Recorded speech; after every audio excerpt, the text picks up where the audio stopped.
Hi, Jamie. Hey, Peter. I'm in the woods today. You always seem to be in the woods. It's like a metaphor for your life right now. Right? Whenever we talk off camera or off air, I'm thinking this guy is in the woods. Like, help him get out of the woods. He needs some wayfinding. It's coming slowly. I can see it like little creeps, little things. Oh my gosh. Oh, you've got your Oakland Bees hat. Nice. I do. We're shareholders. Are you really? Did you invest $10? Exactly. It's more fun to say we're shareholders. Yes, when the Oakland A's left Oakland, our hearts were broken. And spearheaded by my lovely wife, we became shareholders in the Oakland Bees. And apparently that's quite fun to go to their games. I hope to get there one day. I haven't been to one yet either. I actually only tend to see all my friends with pictures at the Oakland Bees games. And I was in Arkansas not too long ago, and I was wearing this hat, and they were like, "Bees, what is that? What team is that?" And I explained it, and they're like, "Oh, A's, Bees, that's really cool." And I was like, "Yeah, it is." But they're the ballers, the Oakland Ballers. Yeah, they're the Ballers, bae. Yeah, that's right. Awesome. That's right. So It's cool. Oakland, baby. How are you, man? I'm good. I'm good today. I feel great today. Yeah, it's a I'm lovely- excited. I'm excited about a lot of things, but my eldest is here up in Tahoe with us, so that is amazing. Turns Fantastic. out his best friend, who had driven across country with his girlfriend, is Amtrakking back to the Bay and is going to stop in Truckee and stay with us for the night. Oh, We how get to cool hang is out that? with Joaquin's best friend. Oh, that's really what a nice opportunity. That's great. That's very cool. Isn't it cool? Yeah, It's so cool. I was recently talking to somebody whose kids are significantly younger, and I said, you just become so infrequent that you get to see your kids all together and how you just celebrate. true. No one really prepares you. You realize it's going to happen, but just emotionally, you're just not ready. And then last night, I got a call from my kid, but it was like 1 a.m. for him. I'm like, it's 1 a.m. And I always answer the phone like, what's wrong? Like, that's probably the worst thing that people, I ask that to anybody who calls. I haven't heard from them. What's wrong? Everything okay? Yeah, man. What kind of greeting is that? I know what kind of greeting that is. I want to listen to this transition. Why? Just wait for it. That is a solid New York Long Island Jew response. What's wrong? All right, I'll take it. And that's a great transition because our guest today is a Long Island superintendent. I hope you were as energized after. Oh, yeah. I mean, She was great. I'm so excited for everyone to hear our conversation with Dr. Monique Darrisaw-Akil, superintendent. Yeah, please. Can I say one thing really that I told my wife was that I love when we get generally New York, but more specifically, if we do get a Long Island superintendent, when you introduce yourself, you're like, I'm from Long Island, South Shore. And I'm like, oh my God, I just love I'm from the East. I'm from the Bay Area, East Bay, right? Yeah, exactly. They're like, I'm from the Bay. And they're like, where are you from? Oakland. You gotta say where it is specifically. Exactly. I don't know Cupertino. I'm not from. When someone's I'm from San Francisco. Oh, really? What part? I'm from Danville. That's not San Francisco. God, What are you my wife kidding and I me? used to have this. We had this fight all the time, having grown up on the Bay. And she's like, I'm from the Bay Area. I'm like, you're from Concord. You can't even see the Bay. Like, that doesn't count. Yeah. No, ridiculous. As someone who has now moved toward Concord and lives close to I Concord. know. Now you're just trying basically, to. Yeah, you're like, but my roots are in there. Thus the baller's hat, right? I live in Seattle, and I have a Mets hat on. Oh, God. Yeah, we're all dealing with our identities. Trying to. Aren't we? Consistently, even at my age. I love it. So let's listen to her. I mean, God, there's so much I want to talk about. It felt like this person and I came up through public ed with the same lens, the same approach, like so many ways in which she described things. I'm like, yes, exactly. Just do that. Like, it's almost like if I meet other leaders and they're like, how do you explain this? I'm like, oh, you should go listen to, because that's how it felt to me. By the way, I should tell you, I'm pretty excited because, to your point, I have a friend who is on the State Board of Education for Missouri. He and his brother founded Silver Dollar City, which is, near in Branson and the whole, sort of the Las Vegas of the Midwest. And they partly own Dollywood and they own the Harlem Globetrotters. And so he's a fairly successful individual and really committed to public education. He has been listening. I have a meeting coming up. What are some episodes that I need to be sharing with people to be listening to, focus them, because you guys do such a nice job. And I was like, oh, isn't that nice? Isn't that great? I love that question. Yeah. When people say, hey, share a couple episodes with me, I'm always kind of thrilled It's like making a music playlist for your friend of, oh, A mixtape. well, let me curate for you. Listen to this person and listen to this person. I love those questions. And so here, to make it a little easier for you, if you're ever interested, if you go to my website, imperfectleader.com, and you go to our podcast page, you can type in a theme and it'll tell you which episodes talk about that theme. So if you're, obviously your mixtape can be as you choose, and if you've got someone who is interested in a particular area or a particular topic, then you can easily at least get the list and then say, oh, these are the ones I really loved. That's so interesting. What if I type superintendent? What would happen? I think every episode would probably come up. It might break. Or it might, I should program it. I should have it just with an emoji like that just gives you the finger. Like I was like, what? It's making it now. I'm like, I'm going to type in Long Island and see what happens. Oh, that would be fun. That's so great. That's all right. Here we go. Well, listen. You're listening to an Imperfect Leader, the Superintendents and Leadership Podcast.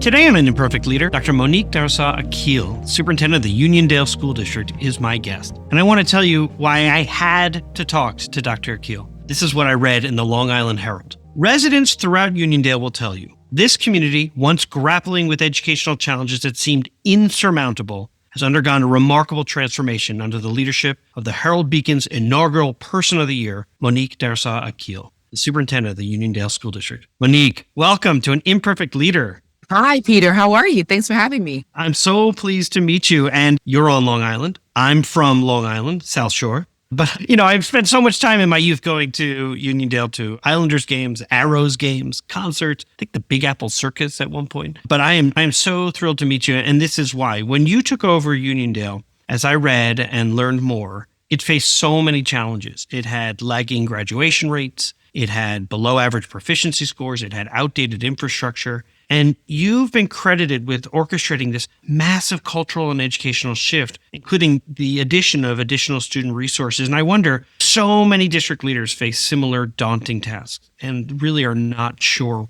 where to begin. Would you talk about the process you used to, I like to use the term agitate for change, for meaningful and enduring change. Yeah. So would you talk a little bit about your work there? Oh, sure. I love that. Agitate. Perfect description. So first, I think framing is everything. And while I very humbly accept the accolades, I do think the kind of rags to riches story is a little not quite accurate to where we are. So I came into the school district that had so many wonderful things happening, strong, stable, consistent leaders, caring relationships with not only the students, but also the community, and definitely on an upward trajectory. And you have to also think that when I came in, we were really still in the pandemic, moving out of it. So some of the data that was stagnant, I would say, is very typical of what schools were going through all across the country. While there have been successes, I am very careful to frame and also to provide context that there wasn't a meteoric rise if there wasn't a solid foundation of community support, clear visionary leadership from our Board of Education and our leaders and staff that was there. We wouldn't have been able to get any of the gains we've had so far. So I just want to kind of set up that frame that feels more authentic to what really took place. Yeah, otherwise it's sort of like that waiting for Superman kind of thing. I totally get that. That's definitely not where we are. Uniondale is such a unique community. Graduation rates were in the low to mid 80s and just we're moving up. Our attendance rates are moving up. We've done a lot of work around college and career access, and we're definitely working on increasing our literacy and numeracy rates as measured on state assessments as well as our own local measures. So we have seen gains, but again, the district was already positioned to make those gains. But to answer your question in terms of what are some of the things that we did was one, I think you have to know your numbers, right? So my analogy always is if you set a goal, a fitness goal, a weight goal, whatever goal you set, you really have to step on the scale and say, where are we today? So I think being very clear and clear without judgment, right? I think that's very important. Like whatever your number is, that's your number. Whatever our reading scores are, that's where we are. It doesn't mean you were a bad leader. Doesn't mean the teachers are not good. Doesn't mean the kids are not good. It just means this is where we are right now. But I think that when you come into districts and we talk and there's all these euphemisms and excuses that are being made without really looking at the data, then you really can't have a clear path forward. So that is something that I was very clear about. Where are we now? What's our baseline? Where do we want to go next? And how do we really partner with those who are here, parents, community, students, leaders, teachers that have been here for a really long time? How do we partner with them and really use their expertise? Because as a new leader coming in, we all think we are coming in, we're going to change stuff, we're going to transform. But when they say that the answer is in the room, I believe that in schools too. There are teachers who are waiting to be asked, what do you think we could do to change math instruction in our school? How can we better serve our E&L students? The answers are in the room. They're waiting to be listened to. So I think you take that information, you listen, you curate all this information, and then you say, hey, how do we align what you're thinking with where we want to go? And of course, evidence-based practices, right? Not that gut intuition, but like where has it already been successful in communities like this, and set a clear plan in place that everyone can rally behind. So one of our first initiatives was around creating a strategic plan. And I think people are really proud of it because they see themselves and their voices in it. It's not just Monique's vision, Dr. Akil's vision, the board's vision, a small group of trusted folks. It's really parents can see their voice. Students can say, we wanted it this way. And that's what you see in that vision. And I also think that there's initiative fatigue in school districts. I think we go into school systems and we tell folks, we need you to change 20 things. Like when you go into a classroom, if you've been a professional observer, and that in of itself is really kind of crazy on some level, right? That I'm going to sit and watch you work and give you coaching feedback. That feedback is typically coaching for compliance, and feedback is not seen as constructive, but rather destructive, isn't it? It can be done very well, but I don't know. But I think I was responding to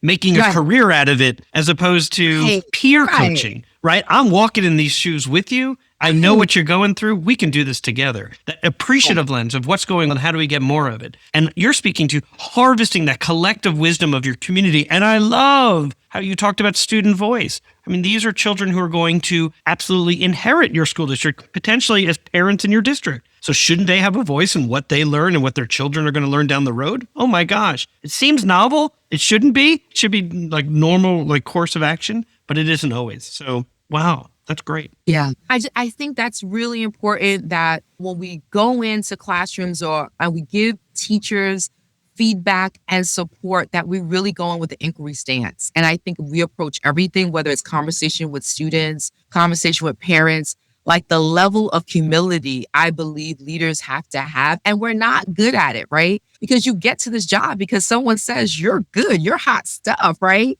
And so we're constantly being inflated. And the other thing I have learned is the higher you move up in leadership, the less critical feedback that you get. So all of a sudden, all your jokes are funny. And all of a sudden, all your ideas are great, right? Oh, yes. And everyone answers your phone calls. Right. You're in this positional authority. So like, where do we really get feedback about our work? So I think we have to have a degree of humility when we talk to teachers and talk to students and families and really have a serious inquiry-based stance in leading this work. So I get the fact that as you described the sort of cultural field, the way that the district feels and was sort of primed and ready to move forward, and that you happened to come in at a time where you were ready to lead, your team was ready, your teachers craved the opportunity to give you authentic and genuine feedback and advice, and you took that and crafted, and I love the word curated that you used, but you crafted this strategic plan that made a lot of sense. I think there's a piece to give you credit for, which is I noticed that there was an increase in the rates of higher level coursework for students, that increase.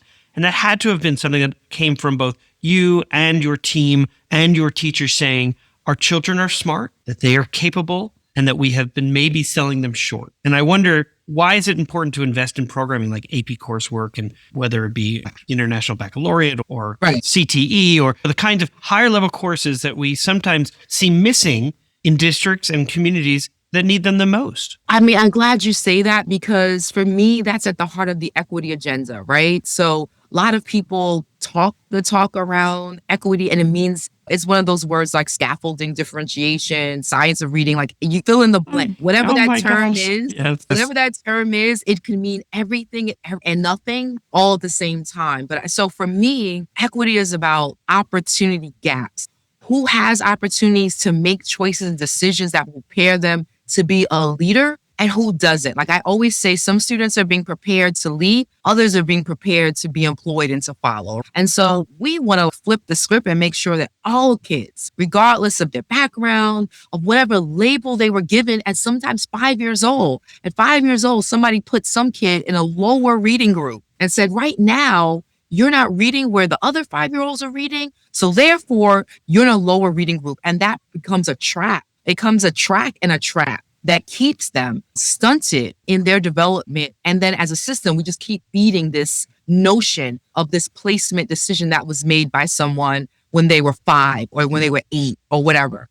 This idea of higher coursework, and I love that you called out, whether it's AP or Cambridge or IB or whatever it is, it's saying that, one, we believe in the inherent genius of all children. I do not believe that there is a distribution of intelligence in one community versus the other. I believe that it has been equally distributed across all demographics, across all language groups, across its socioeconomic statuses, right? It has been equally distributed. So if we really believe that, then we say, now what's the barrier between certain students having access and not just being there? Like Bettina Love says, we don't just want to survive, we want to thrive. So I don't want to just put kids in an AP class and they're like paddling. And then we reinforce this notion that they just don't have. Right. And this idea, this imposter syndrome. Why did they tell me I could do this coursework? And I'm struggling. I'm drowning. I had 90 averages in general ed classes. And now you put me in this class and my average is a 60. What's up with that? And we will say to a child, but you know what? Getting a C in this class means that you're going to be able to complete college. They go, complete college? I got to get into college and I can't get in with a 60. So help me out here. Tell a parent that. So to me, like opening the access to these courses, one, affirms, like puts our actions behind the stated beliefs around equity and access to opportunities for all students. It also challenges some of the adult beliefs about what a high-performing, capable student can do. And so one of the things that we see is that the way we make these decisions are not always norms and systems. So sometimes we make these decisions around placement in higher courses based on grade point averages. It's not totally objective. As a matter of fact, it's very subjective. It could be how you speak. It could be what parent emails you and gives you lots of affirmation. It could be a lot of signaling that has nothing to do with raw intelligence. Yes, and Monique, because you're still a practicing soup, I know you can't say this, but I'll tell you something as a recently retired soup. We would have instances where if you brought in more Kleenex tissues, you got some extra credit. And so that boosted your grade because we're not looking at what were kids learning, but looking more at, I don't even know if you call it a work habit because it was just about bringing supplies to the classroom. It was about your parents' ability to signal middle-class values and some type of value in education, which I challenge altogether, right? Because I believe all parents value education. How it manifests has a lot to do with their circumstance. We have to challenge adult behaviors. We have to challenge how we are providing opportunities to students. We have to talk to students. And when we talk about student voice, students had very strong reactions. Some said, I don't want to take this class. It's hard. It doesn't appeal to me. You can't tell me that AP Calc is something I'm going to need. I don't want it. And we definitely had to talk to parents and community and to say, this is why we think this is something your child should have a right to. So it is a process. It doesn't happen overnight. So we started this idea of open access AP, that you don't need to have 5 different recommendations from all these different. We're telling a 13-year-old, you have to get a guidance counselor recommendation. You have to have a teacher. You have to have been in this prerequisite in order to take this course. And my saying, what I've been quoted like numerous times saying, this kid can't break AP. I promise you. There is nothing that this 14-year-old can do that's going to break our program. What it might mean is that we're going to have to provide this kid with some summer supports so they can be ready. So we do have boot camp programs for kids entering into Algebra 2 and trigonometry, saying, we know you have the potential, but for you to go there and do well, again, thrive, not just survive, you're going to need an extra boost. And we select the teachers that really are like high relational teachers. So it's not just about teaching your subject. It's about making kids feel confident and strong and empowered and bringing that joy. So we like really carefully select those teachers and say, we know that you not only are great at math, you're not only great at science and chem, but you also are like connecting. You're the kid whisperer. That if you tell a kid you believe in them, they're going to be like, yeah, okay, I wasn't going to do it, but because you said it, we get those folks and we pay them over the summer. And not only that, we look for students who've already done it, right? So this idea of first gen and overcoming, it has a lot to do with who else in the family. And I like to have a more expansive view of the family. What other Latino male, Salvadorian male has been successful in AP Chem in our school right now? And then we bring them in and we pay them. And you're going to be the tutors for those kids. So not only am I looking at my teacher, I'm looking at a peer who's 1 year ahead of me who's saying, yeah, dude, I did this. It's just nothing. It's just tutoring. It's tutoring and mentoring, isn't it? And it's right. It was hard, but we did it. It wasn't easy. And yeah, you read about something similar to that, and I'm so glad to hear your experience of it because I've only sort of seen or read about it in Jeffrey Canada's in Harlem Children's Zone about bringing kids back and working within the school system, those who have been successful, to continue to support, mentor, and tutor. I love that you are doing that in your own school district, and what a great model it is for others who may not have seen, who may not have the same kind of resource that may exist in that system and seeing it in a public school system. Yes. So we try and we're still building, but we're trying to use these models and expand them. I love it. In my book and in the leadership model that I use to advise others, there's a dimension called the leader's learning work. And that's really like the mind of an organization's work. And inside that dimension, there are a few terms. One that you've used, one is serving as a lead learner, right? Being willing to be vulnerable. I love that as you talked about that in terms of one's ability to lead. And there's another term, or really two terms really, that is applying systems and design thinking. And I was thinking also about the fact that you referenced the 5-year-old who may be struggling in reading, who can't read as well yet. Yes. And how you are likely thinking about, okay, yes, we have some immediate work we need to do with our high school students and our junior high students about helping them recognize that they are eligible and capable of taking higher level courses. And we need to go back into the beginning of that system to see what are the experiences and skills that we need to make sure that children have. So when they do become junior high or middle school and high school students, that we're having fewer of those conversations because they are capable and ready, because they know it. Yeah. And so I was thinking, though, those are all strategies. When you came to Uniondale, you inherited a system, but you also had to cultivate, to use your word, or curate, to use your word, a cultural field. Now, I couldn't help but think of the adage, sometimes attributed to Peter Drucker, although not actually said by him, which is that culture eats strategy for breakfast. Yeah. And it seems to me that you had to work on culture first. And one way to do that is absolutely what you have described so far in our conversation, honoring those voices in your district and including student voice. And I noticed your email ends with what you're reading. I don't know if you are still reading that book because it's been a few weeks since we first communicated, but you were reading Amplify Student Voices, Equitable Practices to Build Confidence in the Classroom. Why is it so important that you incorporate student voice into what you're planning? I'm a product of Bedford-Stuyvesant, Brooklyn, pre-gentrification, pre-millionaire brownstone at Brooklyn. I taught in Bedford-Stuyvesant. I taught in Boise. I taught in the community that I grew up in. That was my first teaching job. I was a principal in Bushwick. I mean, I don't know if that resonates, but my experience has been that the students from under-resourced communities have the least access to power. Juxtapose that with one of my children's experience going to school in the Upper West Side, very wealthy community, where I was learning, parents can ask for this. Parents can ask for a meeting and the headmaster says, yes, it's what time is good for you. So it just really made me think about giving the power back to kids. And I think that when I think about how young people spend their days in our schools, particularly in school districts and school systems where the majority of the students are students of color, Black, Indigenous, biracial, multiracial, Latinx, we spend a lot of time thinking, how do we control you? And some systems, not mine, they even focus on making sure you track eye movements, right? The degree of control that we want to have for our children. And so when you do that, kids cannot be free thinkers. They cannot say, I want to be an airplane. And the teacher's not saying, you can't be an airplane. They're like, you know what? We should do a book study around airplanes. We should find all the ways that your mind would design an airplane. I want that type of thing. Right. Did you know Long Island, in fact, in your district, right, had such a rich history with Grumman, right? My gosh, why don't we introduce you to some designers, mechanics, aerospace engineers? Let's go meet some of these people. And so that says that the curriculum is not so fixed. It's saying that we co-construct the learning experience, right? And it does take a lot of skill and facilitation to do that. But this idea of student voice is really rooted in those ideas. And so it takes a lot of discipline, right?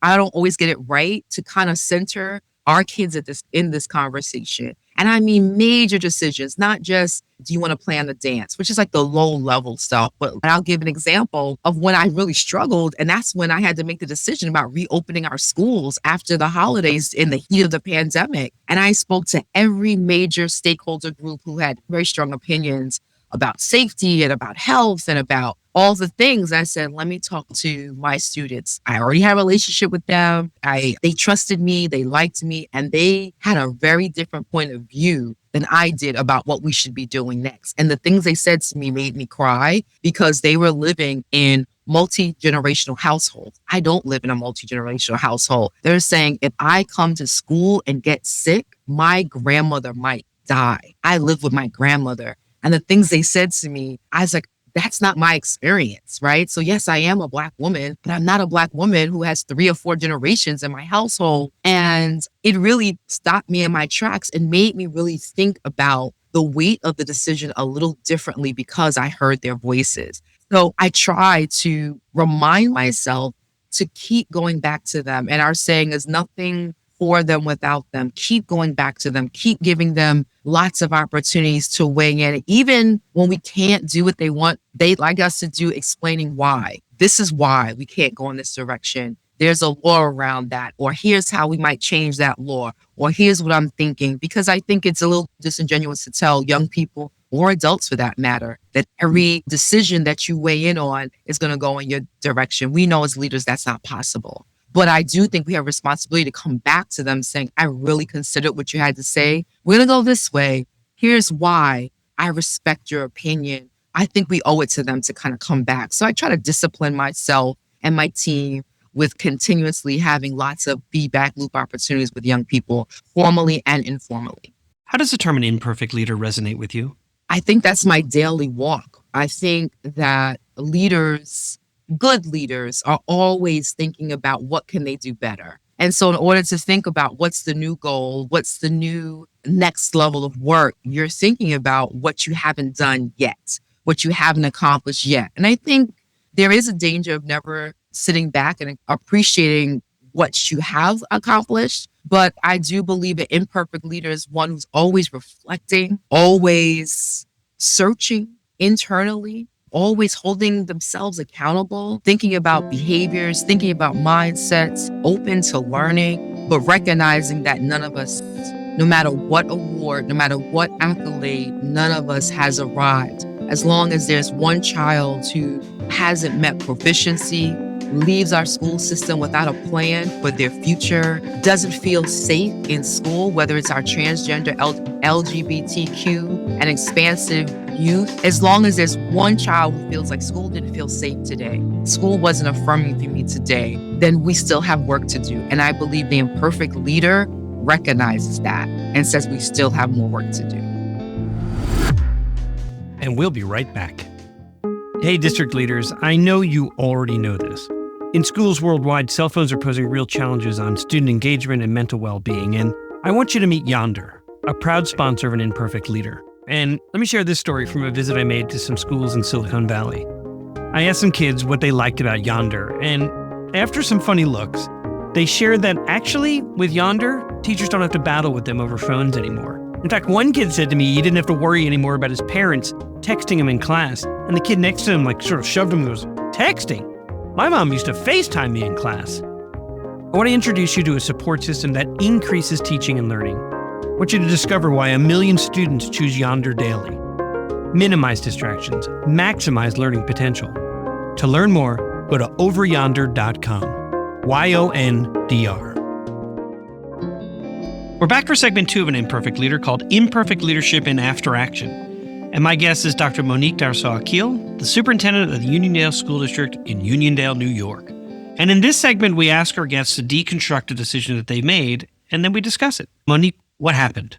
There was a tech product that we introduced in our district. I got some guidance from team members that this particular tech product was going to revolutionize a system that we were working through. And I have this theory of rollout that has worked well for me. We talked about it with our leaders. We piloted it with our teachers, told the board we were going to move forward. And so we launched in the beginning of the school year. And I was like, okay, great. This is good. And almost immediately we were getting feedback. This is not good. And I said, as much as I thought, I think I'm very strategic about rolling out new products. And everyone wants to be forward, right? We don't want to stay stagnant. And I do know that sometimes in a launch of a new initiative, there's always going to be pain. There's always going to be people who are resistant to change. And so I have a tolerance for that to a certain degree, but something just wasn't working because those voices were just getting louder and louder. And for a while, I thought I underestimated and characterized this resistance as, oh, people just don't want to change. They liked what they had. They're slow tech adopters, so they're just complaining. And so then I said, you know what? Instead of thinking this is an adaptive challenge, I said, okay, we're going to throw more technical solutions. So I said, okay, more training. Here's what they need, more training. Just give them more. So we set about getting more training. All right, we're going to have parent trainings. We're going to pay folks to come to open school nights and do trainings. We're going to flood the teachers with more training. And I was hearing more from board members who are parents, from teachers saying, this is more complicated than our old system. And then we had students who said, and students who I know are diligent, who are hard workers saying, before I used to be able to see my coursework and see how well I'm doing. Now it just seems harder. And I think I was resistant, and I think I just let it go too long before saying, wait a minute, I'm getting from every stakeholder group that this is not working. Why am I holding on? And at some point, I just said, enough. This is not working. And I had to abandon this initiative. And in doing so was costly because I don't know, but once you enter into a contract agreement with most vendors, they don't just say, oh, you don't like it? Fine, we'll just take our marbles and go home. So we had to fulfill the contractual obligations for the remainder of the term of service. But I made a decision that if this is not working for my families, it's not working for our teachers. And the goal was to make this easier for teachers to communicate with parents and students. And we're getting the opposite of that according to our stakeholder groups. I'm going to stop it in its track. So I had to go to my board and say, this is going to cost us money, but I believe that this is a mistake. I had to go to the community and say, I forced something on you that I thought I had gotten a lot of input and feedback on, but obviously not enough. We didn't do any beta testing. We didn't roll it out slow That's enough. what I'm going to get to. Okay. Okay. Yeah. So all the things You're on a roll now. I can do it now because I have a little bit of. No, I mean, this is such a valuable topic. And when I think about it now. Look, yes, that is the most important thing of all. And I would say, though, so many of our listeners who listen to this podcast are those who are aspiring, who are in ed courses or ed leadership courses and are thinking about taking the plunge into leadership or district-wide leadership. Those who are new to the field, and then those who are experienced who say, I'm curious to see how other people are doing this work. And this is such a valuable topic because, yes, so many of us move into or make a decision about an initiative that we believe is going to be great for our kids and our families and for the adults in the system that are serving children. And we have a process that we believe will work, and sometimes we overlook things.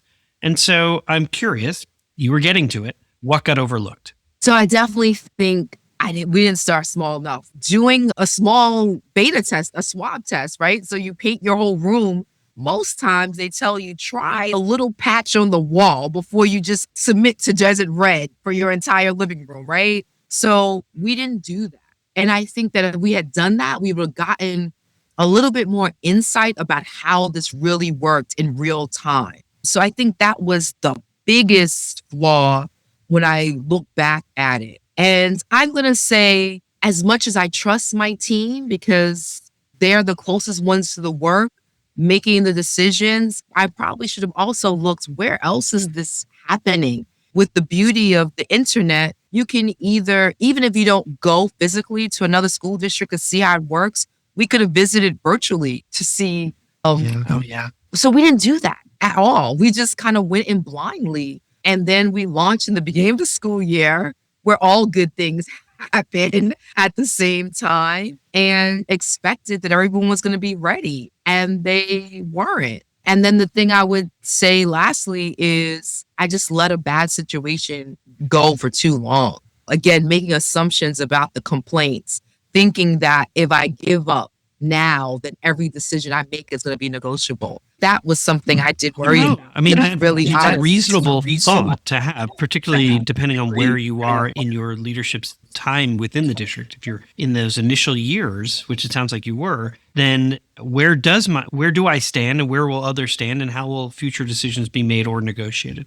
I think that's a reasonable thing to be considering and a reasonable way to look back and say, now what I know about this community and the people I lead, that I didn't need to worry about that. That, in fact, I was going to gain credibility by being able to admit that there could have been a better way to do this. Oh, I just want to say something. I mean, I really can't stress that enough because, of course, there are going to be some people say, oh, we told you. I mean, there's always going to be that. But the majority of the people, when I went into a faculty room and told teachers, I said, you know what? We've heard you. This is hard. We spent money on this. But my job is to remove obstacles from you, to remove operational barriers from you. And I didn't do that. I'm sorry. And we're going to stop doing this thing to you. We're going to stop imposing this thing on you. And they clapped. And I believe that transparency, that vulnerability, I gained more than ever in terms of people buying into my leadership because I was able to say, I made a mistake. And I stood in front of it. And I'll just say that you're talking about advice. I'm not blaming anyone. I signed off on it at the end. So if it goes well, I'm probably going to be in the front of it. If it doesn't go well, I am in the front of it. I did not say, oh, they let me down the wrong path. I signed off on it. And I'm going to admit that there was a mistake as the leader of the organization. And I believe that people respected that. No one got fired. And there's an expression which is a little dark, no one died, right? And that says a lot about your leadership, that if someone makes a mistake, how do you as a leader treat them? No one got fired. No one got a public reprimand. Listen, I want you to be a risk taker. And taking risks, sometimes there's going to be failures or there's going to be problems. But if I say that everything you do has to be perfect, no, we're going to take the risk and we're going to stay stagnant. What did you learn about relationships? I learned how important honesty and integrity and vulnerability are from the leaders. I learned what mutual respect looks like in real time. Yeah. In the end, and I think you have said this so beautifully, so there may be nothing to add, but I want to ask it anyway because this experience most likely impacted the way that you led following this situation. And so in the end, what was something that was good that came out of this event? One, there's an expression, go slow to go fast. And I think, especially for new leaders, there's this pressure to excel during the honeymoon period and to get early wins. Slow it down and communicate. This is what we're doing. This is why we're doing it. This is what we hope to gain. Don't overpromise, but slow it down. It's okay to slow it down so that when you ask your community to make a huge shift, they are with you. So I think that's one of the big takeaways. And I'll reference a leader whose legacy has been debated, but David Dinkins, the first African American mayor of New York City, people would pepper him with all these questions and interviews and say all these things. And it was like a tennis match. He would be so deliberate and thoughtful in his responses that no matter how fast you spoke at him, he would slow it down. And that always stuck with me. You do not have to move at the speed of light to appease whoever's questioning you. You as a leader can set the tone and the pace, and there's so much displays of confidence in doing so. My guest today was Dr. Monique Darrisaw-Akil, the superintendent of the Uniondale School District in Uniondale, New York. And Monique, I just want to thank you so much for sharing how leaders who lead with vulnerability, who lead with empathy, who lead with compassion, who honor the voices of staff and parents and children, they are the most exceptional leaders. And so thank you for being that model for us. And that last reminder there was so important, to avoid the impulse to make a quick decision. We'll make more predictably successful decisions together when we do that, when we avoid that impulse and make decisions together. So thank you so much again for being a guest. Thank you, Peter. It's been a pleasure. Okay, we're back. She's amazing. We opened with she's amazing. We all now just listen to her. Yes, please. Sign me up. I'm in. So you may not be familiar with her school district, but it is very much like Hempstead, New York, which is very much like Richmond. So she's in a part of Long Island, Uniondale, which is, it's almost like Berkeley and Albany to Richmond, like proximity, so close. Yeah. And sometimes a world away. Right. And so I grew up 10 minutes from where she is superintendent. And I'm just so impressed with what she is doing, has done. And she just seems to be like just the absolute right person. I can't remember if she was superintendent of the year, but she was also highlighted by the local paper, but they get 7 million people on Long Island. The local paper is, not nothing. Funny. I picture one paper boy going, damn, this fucking route is long. That's a great line. That's so funny. That's really funny. Local paper. Jesus, my arm hurts. Were you ever a paper boy? I tried to convince my parents to let me do it, and they said no. Oh my God. I was a paper boy for so long. And I remember, I always love this story about where the first paper boy job I had, we had these bags that were front and back. And I'm 10, I think. So I'm like 11. And I'm riding around on my bike and I'm throwing papers willy-nilly. Yeah. Without considering physics, because as soon as the bag got light, I can't tell you how many times that happened to me as a 10-year-old boy. That is too funny. Like not learning it's 6 a.m. You're exhausted and you're like, I don't care. I had a get off my lawn moment as a new homeowner in the Midwest. First time we saw our paperboy, I was like, this is so charming.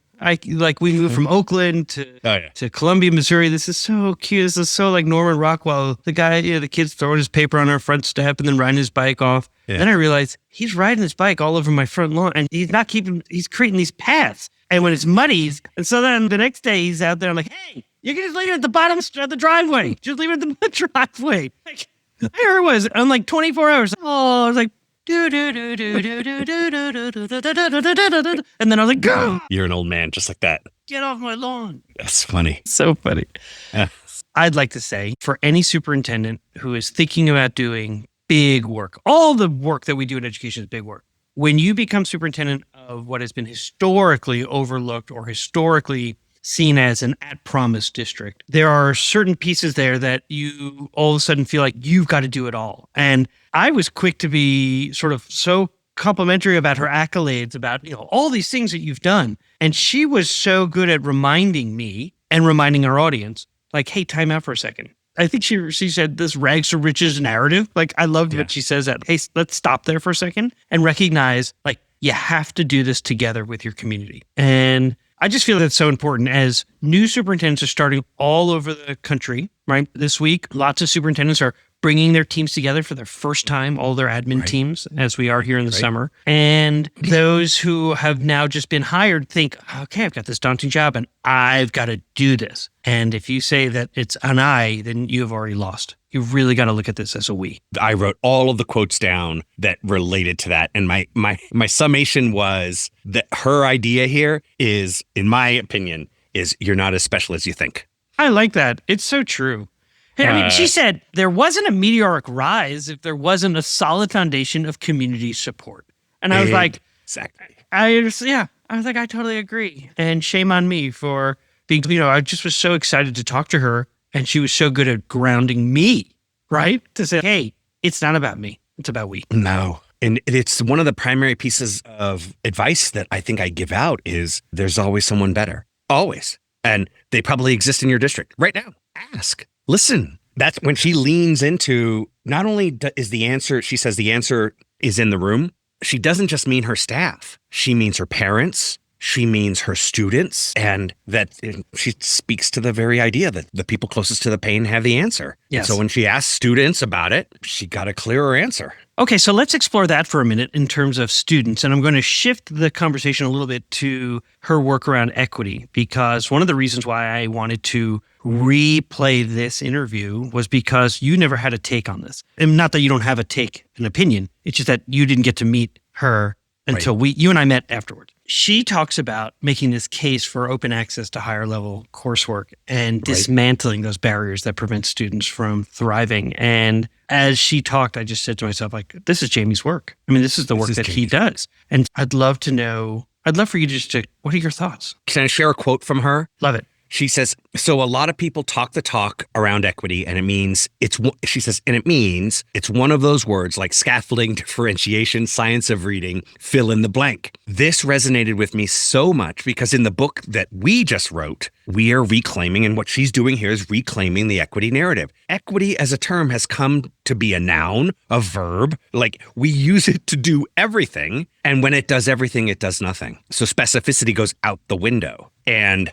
this is true for differentiation. This is true for scaffolding. I loved all of this. And so we've really struggled to try and figure out how do you talk about this and still get the breadth that the word equity can bring while at the same time being very specific about what are we trying to change. Oh, that's interesting because you want it to be both aspirational as well as specific. Correct.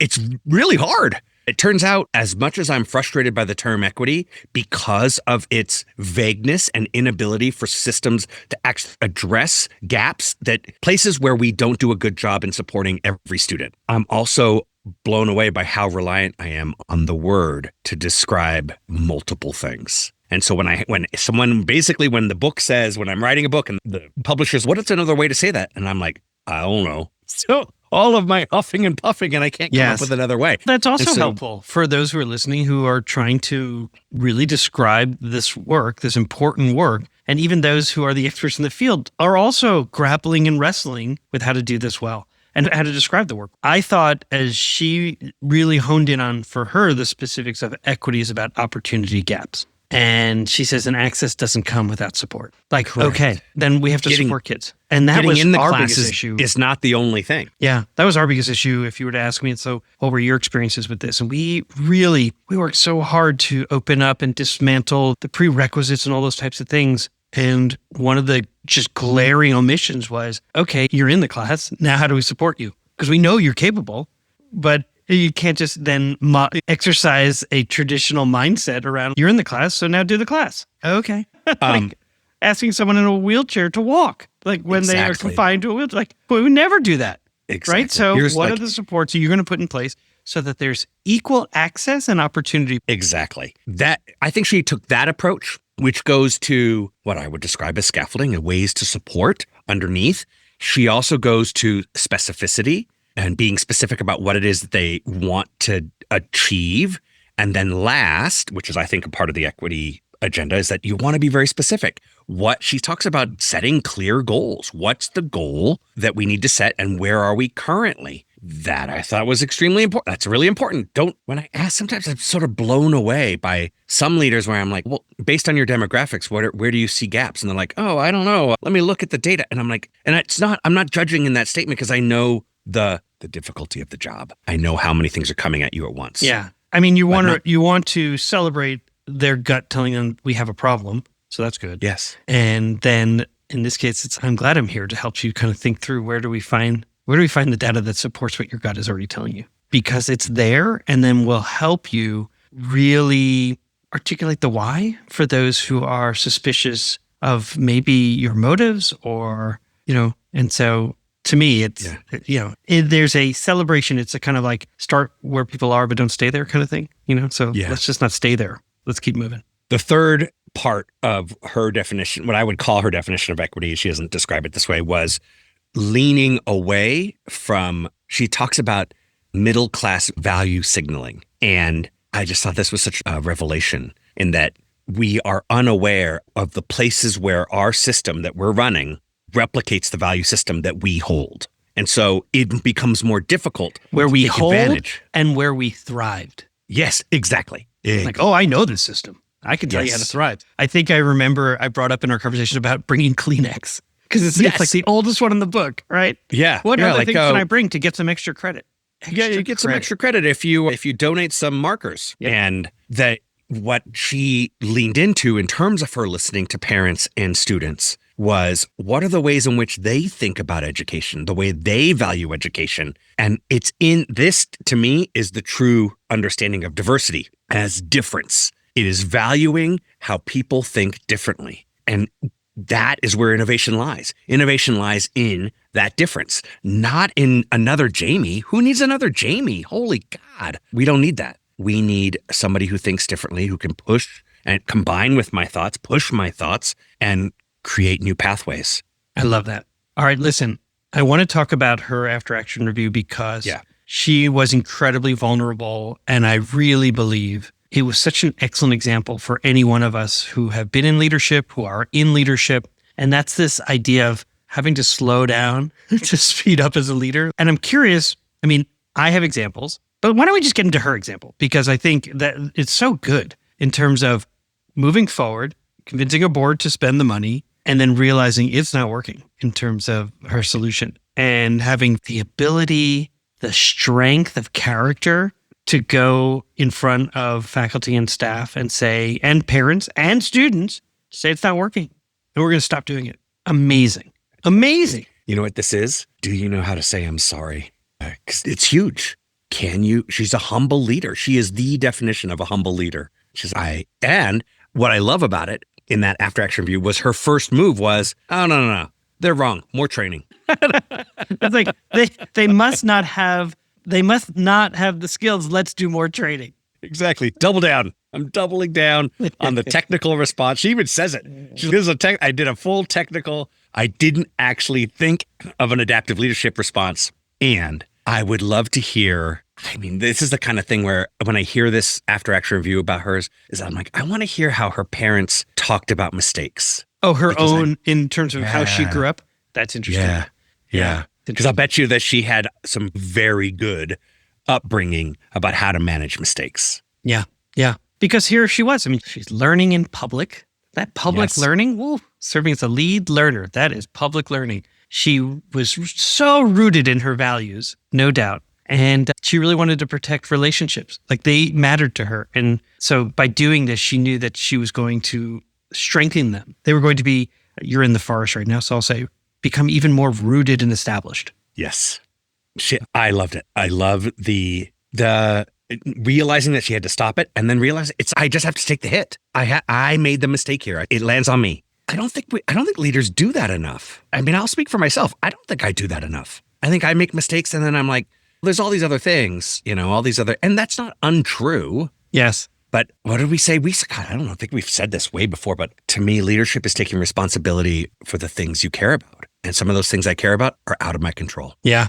Yeah. I mean, my example would be standard reference grading, and I'm still trying to figure out where we could have done better. And I think the district that I led is still working through it because I really, truly felt that school was for learning and multiple opportunities to show mastery and to avoid this compulsion around grades and really building just better relationships with their teachers and multiple ways to show that you've learned something as opposed to one high stakes test. And boy, we were really trying to shift an entire system, a large system.